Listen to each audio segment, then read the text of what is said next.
et dire les mêmes paroles que David. Nous ne pouvons pas où s'en sortir. Comment faire? D'où me viendra le secours? David se posait la question devant son problème. Et il se disait, d'où me vient le secours? Comment je vais faire pour m'en sortir devant ce problème? Et peut-être que ce soir, il y a des personnes comme ça.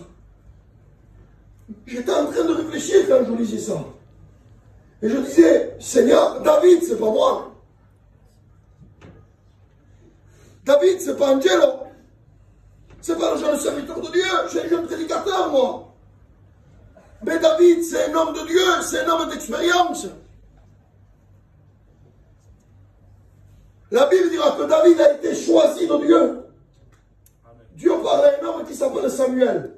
Et il dit, Samuel, va à la maison d'Ésaïe. J'ai choisi un de ses fils pour être roi d'Israël. Il avait été choisi par Dieu. À un moment donné, il descend dans le champ de bataille. Il y a un géant Goliath. Saül, Eliab, les géants.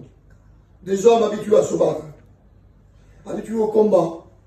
Il ne pouvait pas bouger. Et lui, un jeune enfant descend. Et quand il entend ce géant Goliath insulter l'armée d'Israël, il dit, moi je vais combattre contre lui. Et qu'est-ce que t'as pris, David? T'as pris des armes, non? C'est une pierre. Une pierre. La Bible dit qu'il y avait, Goliath avait des frères, 4 frères.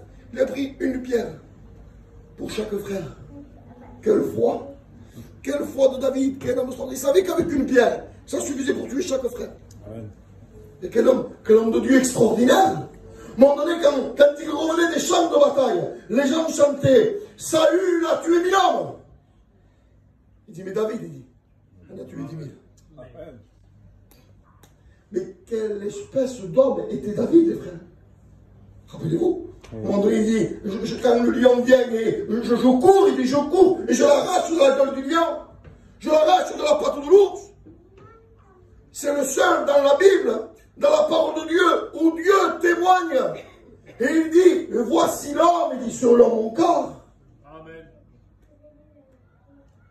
Je ne sais pas s'il est en train de réaliser l'espèce d'homme qu'était David. L'expérience qu'il avait vécue avec l'Éternel. Mais là, il est dans un problème. Et il s'exprime. Il dit, je lève mes yeux vers les montagnes. Il dit, d'où va me venir le secours? Comment je vais faire? Je dis mes paroles, hein, pour qu'on puisse comprendre. Amen. Comment je vais faire pour m'en sortir? Regarde mon problème. Je ne m'en sortirai pas. Et je réfléchissais. Aujourd'hui, l'évangile chez nous est propagé. Aujourd'hui, dans notre peuple, on grandit dans les réunions. Vrai ou pas? Les petits-enfants, ils grandissent dans les réunions. Moi, j'ai un petit garçon. Les enfants ont grandi dans l'évangile. Et dans ton problème, tu es en train de faire comme David. D'où me viendra le secours? Et écoutez, et j'ai vu ça comme ça. Et il semblerait que l'Esprit est en train de parler à David. Comme l'Esprit est en train de te parler ce soir à toi, qui est dans ton problème, qui est dans ta difficulté, qui est dans ton péché, dans ta souffrance, dans ta maladie. Et tu dis, comment je vais faire? On va partir en mission, ma femme, mon mari, on va partir, et peut-être Dieu fera quelque chose, peut-être, je ne sais pas comment on va faire, je ne sais pas. Mais on va voir, je ne sais pas comment on va faire. Et j'aimerais te dire que l'Esprit, que Dieu fasse, que l'Esprit t'anime dans ton corps. Un zèle qui vient de Dieu. Un zèle te donne l'évangile.